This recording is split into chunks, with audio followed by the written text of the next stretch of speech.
O Rota 51 agora fala com Milton Romualdo Guerreiro.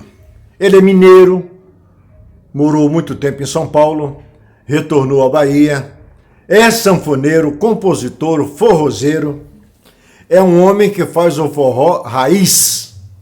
Ele mostra o que de melhor a música brasileira tem. É fã de Dominguinhos, é fã de Luiz Gonzaga e de outros tantos sanfoneiros que existem por esse país afora e principalmente aqueles com os quais ele conviveu. Mas fora disso, ele é a enciclopédia legislativa de Eunápolis. Conhece tudo do setor legislativo, conhece tudo do regimento interno e é o homem que às vezes tem orientado muitos vereadores novatos que querem conhecer as coisas. Quem não quer conhecer, leva igual enxurrada. Quem quer conhecer, senta do lado de Guerreiro e vai absorver os conhecimentos que ele tem.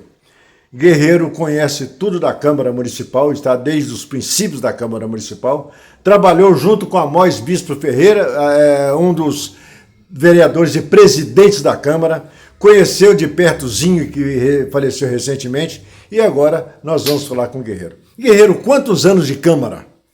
Pois é, eu já tenho mais de 30 anos, né? Comecei lá no início e tudo, desde a época fazendo ainda o fotojornalismo, quando a Câmara estava implementando a assessoria de comunicação. Inicialmente a Câmara não tinha assessoria de comunicação, precisava de um repórter, um fotógrafo, e eu entrei nessa equipe inicial para isso. Ainda não tinha o domínio do processo legislativo, não. Foi uma coisa que eu fui aprender depois interesse próprio. Olha, alguma coisa que vocês ouviram de fora aqui, que nós estamos na residência de Milton Guerreiro.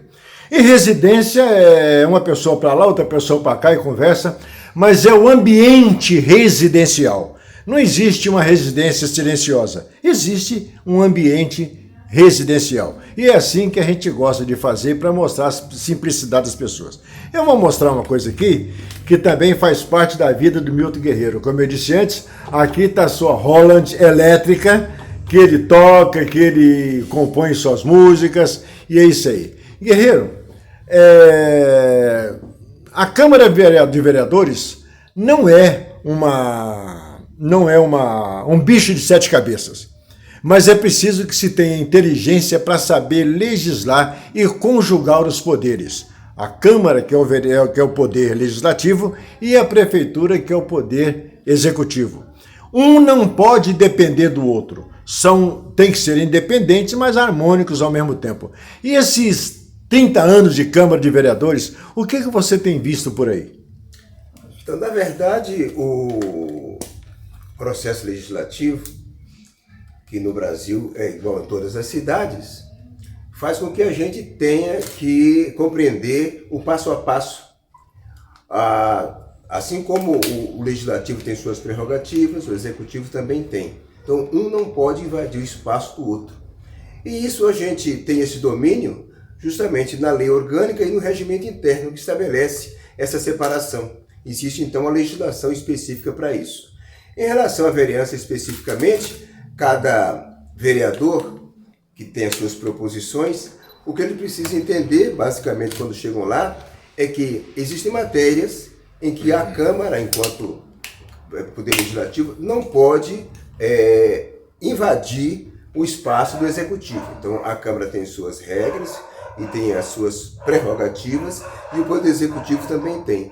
Com base nisso, quando o vereador chega com uma proposição que a gente sabe que ela é exclusividade do Executivo, a gente diz que você não pode atuar, você pode até indicar, sugerir, mas diretamente você não pode fazer. Já tem outras matérias que é de exclusiva competência do Poder Legislativo. Quando, por exemplo, o Executivo encaminha alguma coisa nesse sentido, nós é que explicamos que às vezes acontece isso. Essa matéria precisa voltar e ser de iniciativa do Legislativo. Eles podem sugerir. Então tem essa troca, né? O processo legislativo ele caminha assim. Tanto é que uma proposição, um projeto de lei, por exemplo, a iniciativa do Executivo, digamos aqueles, chega para lá, ele é apresentado, ele é discutido, é debatido, passa pelas comissões todas, entendeu? E depois de aprovado em 2 votações, todo projeto de lei é aprovado em 2 votações, ele é encaminhado ao Executivo para sancionar. Só se transforma em lei depois da sanção. Acontece a mesma coisa em relação ao projeto do Legislativo. Você propõe, discute, aprova, 2 votações do projeto de lei, e ele vai para o Executivo também para sancionar. Mesmo sendo iniciativa do Legislativo, quando é projeto de lei, precisa ser sancionado pelo Executivo. Por vezes, a assessoria jurídica analisa, percebe alguma falha ali, às vezes de constitucionalidade, e aí ele veta. Não, às vezes o projeto inteiro, às vezes algum item, algum artigo. Esse veto é encaminhado para a Câmara precisa analisar esse veto e as razões do veto, e aí a Câmara pode manter esse veto do Executivo, como pode entender que tem que rejeitar, e aí mantém-se a aprovação anterior. Então é um processo interessante, o processo legislativo brasileiro. E quando a Câmara faz um projeto de lei e que o prefeito demora a olhar... Existe um prazo. Exato. Esse prazo passou aquele prazo... Vou explicar claramente. Quais são os caminhos? Isso. O projeto, depois que ele é aprovado, segunda votação, encaminhou-se a redação final para sanção. O prefeito tem 15 dias para sancioná-lo ou vetá-lo. Passados esses 15 dias sem que haja manifestação, a gente considera a sanção tácita, quer dizer, uma sanção automática. Para ter validade, a Câmara então promulga. Então existe uma diferença entre sanção e promulgação. Porque quem promulga é a Câmara Municipal. O prefeito sanciona. Não existe sanção por parte do Legislativo, nem promulgação por parte do Executivo. Cada um faz a sua. Então vetou lá, perdeu-se o prazo, a sanção é tácita, a Câmara precisa promulgar e fazer a publicação no Diário Oficial para que tenha validade aquela matéria. Guerreiro, eu estava conversando com a Amós Luiz Pereira, e nos bastidores eu disse que você, aliás, me parece que até na entrevista eu falei, que você merece, já passou da hora de alguém dar a você, o título de honoris causa legislativo, porque você entende tudo. Agora, quantos vereadores dessa legislação já esteve no escritório pedindo o regimento interno e a lei orgânica? Na verdade, existe assim a questão do interesse. Tem muita gente, por exemplo, que sabe da importância da lei orgânica e do regimento interno. Esses vieram buscar. Outros, até por falta de conhecimento, às vezes tem muita boa vontade, lutou muito lá fora, conhece as causas populares, mas não conhece esse instrumento, o regimento interno e a lei orgânica. Ao chegar lá, ele fica sabendo disso. E aí depois é que eles vêm procurar. Por exemplo, quem não pediu no início, logo no início, agora já está sabendo da importância, precisa dele no dia a dia, né, para trabalhar, para atuar nas sessões. Então agora todos já pegaram os seus regimentos e lei orgânica já agora. E você está ali, você ouve todo, você atende todo mundo. Um assessor de vereador precisa de incluir na ordem do dia um pedido do vereador, o vereador quer fazer uma consulta para saber se ele pode indicar ou não um determinado ato, o prefeito, às vezes, ele precisa de alguma coisa. Tudo isso cai na sua mão. Isso. Então você é a enciclopédia legislativa da Câmara. Na verdade, é muito tempo fazendo a mesma coisa, a gente acaba aprendendo um bocado. E também pelo fato daquele setor, que é o que eu atuo, eu sou diretor legislativo, nós criamos assim os departamentos. A Câmara hoje está subdividida, né? Nós temos lá a diretoria financeira, a diretoria administrativa e a diretoria legislativa, que atua justamente nessa parte. Como está comigo a direção legislativa, tudo que tem a ver com o vereador e com proposições chega lá na nossa diretoria. Por conta disso, o vereador quer tirar uma dúvida, o vereador precisa fazer uma sugestão, o assessor do vereador muitas vezes tem uma ideia lá fora, buscou, consultou a comunidade, precisa saber se aquilo tem algum impedimento ou não tem. Então é lá que se busca os ensinamentos para que a gente possa transformar então aquilo numa peça de verdade para a atuação pública. Porque o vereador é aquele que faz as leis e que fiscaliza.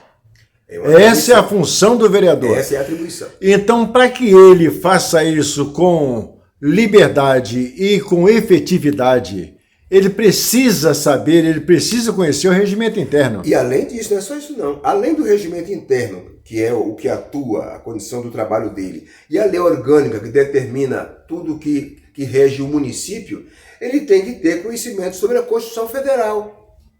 Eu não posso, por exemplo, ter uma ideia brilhante ou achar que é brilhante, propor uma lei, por exemplo, do município, sem perceber que ela padece de inconstitucionalidade porque a Constituição do Brasil não permite aquilo. Então, quando você tem uma ideia, por exemplo, não tem parâmetro para ela em nenhuma cidade, é uma ideia sui generis inicial, você precisa fazer uma busca na Constituição Federal para saber se você não está invadindo, não é? Então, nesse sentido, nós temos lá também a nossa assessoria jurídica, que não só ajuda o processo legislativo, como ajuda também os gabinetes nessas dúvidas. E hoje é o doutor Fabrício? Doutor Fabrício hoje é o nosso assessor jurídico. Fabrício Friebra, inclusive, ex-vereador, ex-primeiro secretário, né, que atuou conosco lá. Ex-jogador de futebol. Craque de Eunápolis aqui dos tempos passados. Exato. A história de Eunápolis é interessante, Paulo. Tanta gente passou por tanta coisa, né, e a gente acaba se conhecendo de um jeito ou de outro. Eu, por exemplo, conheci pessoas jogando futebol, outros sendo professores, outros na imprensa, onde eu atuei também, no rádio, onde eu também atuei, na música. E aí acaba se entrelaçando a política, a história política de Eunápolis nesse âmbito todo. É interessante isso. É um emaranhado de conhecimentos que faz do homem, às vezes, uma pessoa, às vezes fala, porque fulano quer ser melhor do que os outros. Não é. O conhecimento, às vezes, soma tudo. E às vezes uma pessoa, guerreiro, eu quero fazer um projeto, você diz como é que faz. Guerreiro, eu quero fazer isso e tudo mais. Aí alguém fala assim, mas esse cara quer saber de tudo? Não é saber de tudo. Não. É porque você convive com isso há mais de 30 anos. Conheceu gente, tem uma vivência muito grande, não só legislativo como na imprensa, e isso faz de você aquele conhecedor. A experiência conta muito. Eu tive a oportunidade de, inclusive, fornecer informações para grandes advogados. Gente com vasto conhecimento, mas chegava assim, guerreiro, tem um ponto específico que eu preciso fazer, que eu tenho certeza que essa situação já passou com você na Câmara em algum ponto, para você me ajudar, me dar uma ideia. E aí eu, humildemente, forneci. Porque durante um tempo eu fui consultor legislativo da Associação dos Vereadores do Brasil. E aí, era uma maneira que eu tinha de atuar também, não só na Câmara de Eunápolis, mas passar experiência para outras câmaras do estado da Bahia. Muita gente de várias cidades do estado da Bahia pediu assim, informações, e agora com a internet ficou fácil. Você tem conhecimento, exato, você sabe onde buscar para poder fornecer. Quer dizer que dessa fonte muita gente bebeu água. Muita gente, E eu também. Na verdade é assim, eu me comunico com grandes causídicos da Bahia, que tem esse conhecimento, eles me passam, e é assim, a gente vai trocando. Guerreiro, depois das suas considerações finais, eu gostaria que também você mostrasse o outro lado do guerreiro, tocando uma música pra gente. Tocando uma música, Muito bem. De preferência, aquela que nós conhecemos, que é de sua autoria. Vou ligar aqui o instrumento. Exato. Porque o Milton Guerreiro é uma pessoa que ele é multifacetado. De cada coisa ele entende um pouquinho e também é música e músico. E como músico ele tem muitas músicas que ele compôs. E essa é uma delas. Agora, Guerreiro ele não compõe música comercial. Ele compõe o forró.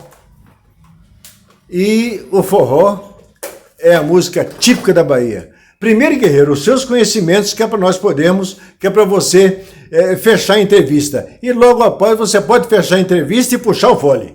Pois é. Então, na Câmara Municipal, eu consegui, eu acho que atingir um conhecimento por conta do dia a dia bastante interessante, a ponto de poder ajudar as pessoas.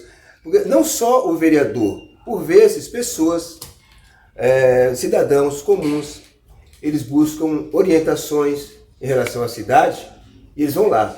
Eu já recebi, por exemplo, visita de alunos de faculdade, buscando a história do Poder Legislativo ou da própria história de Eunápolis, e a gente já pôde fornecer essas informações até para para a faculdade. Nós tivemos alguns estudantes fazendo suas monografias e eles foram buscar informações lá na Câmara que a gente tinha condições de fornecer. Foi muito interessante isso. Então eu fico feliz de participar desse processo evolutivo da cidade de Eunápolis e já sou um cidadão eunapolitano, já tive a honra de receber o título também, apesar de ter nascido em Almenara e ter vivido pouco tempo lá, fui para São Paulo e minha família toda é daqui de Eunápolis, mas o fato de não ter nascido aqui me deu essa condição de receber o título napolitano. Isso foi muito interessante para mim. Então vamos lá. Qual vai ser? Vamos colocar aqui uma salva de palmas, né, que é uma música que está no Spotify e as pessoas já conhecem essa música. É uma mensagem interessante para esse momento. Vamos ver se eu consigo fazer aqui ao vivo.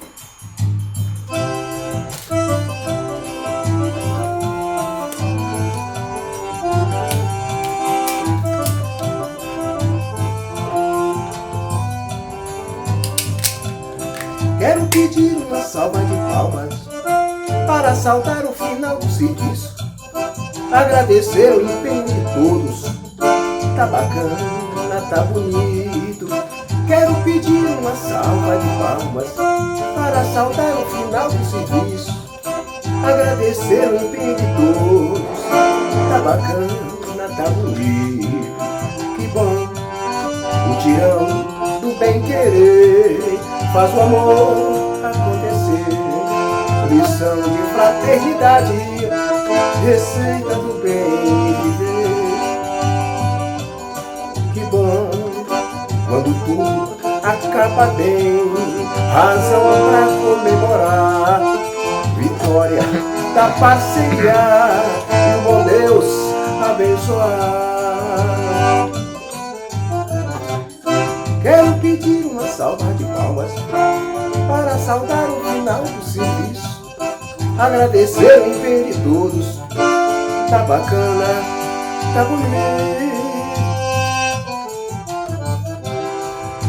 Olha, nós gravamos essa entrevista sem máscara porque nós mantivemos o distanciamento exigido. Mas para o Rota 51, a participação do jornalista Paulo Barbosa entrevistando ao também jornalista, músico, consultor legislativo, Milton Guerreiro.